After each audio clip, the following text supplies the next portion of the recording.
Chit, chit, chit, chit. Dito na tayo sa Guadalupe.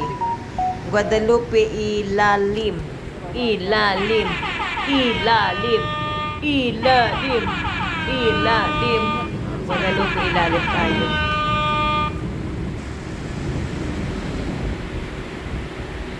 Ay, pupunta tayo ng Ortigas. Tayo pang pinagdaanan bago makarating sa Ortigas. Yan, Guadalupe. Guadalupe. Guadalupe. Sa taas yan palengke, di ba?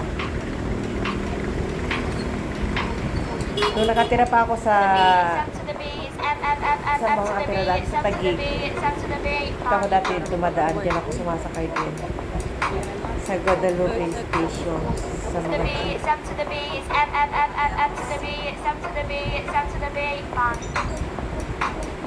sa Guadalupe na po tayo. Ang haba ng binagbiyahe natin. Ang dami na naman sumama sa biyahe namin. Ayan, si Ryder. Ngayon, nagpupunas na naman ng alkalpol sa may gaas. Uminom na naman ng 99 sa natin. medical. Masakit na naman daw ang kanyang ulo.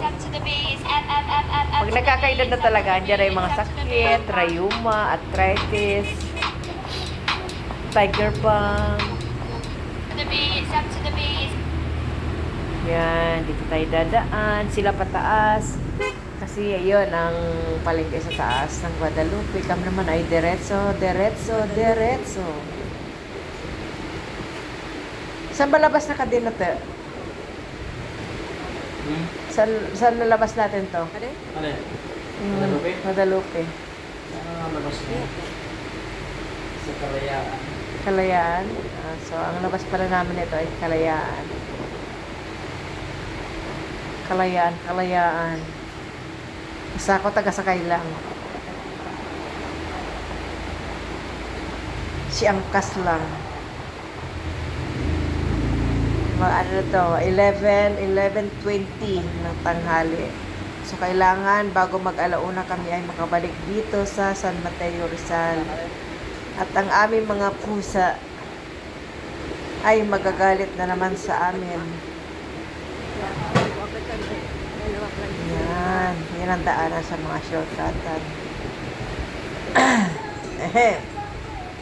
Sa mga magsushortcut, yan ang dinadaanan. Diyan kami tinuro ni Paring Waze. Diyan tinuro si Rider Arthritis ni Paring Waze.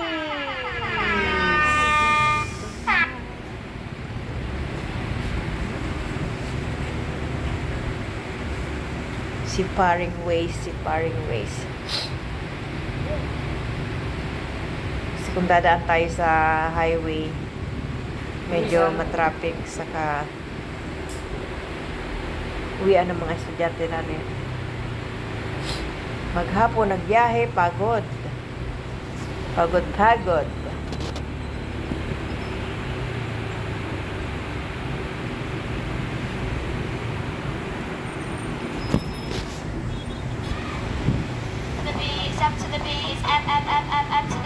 M to the B, M to the B,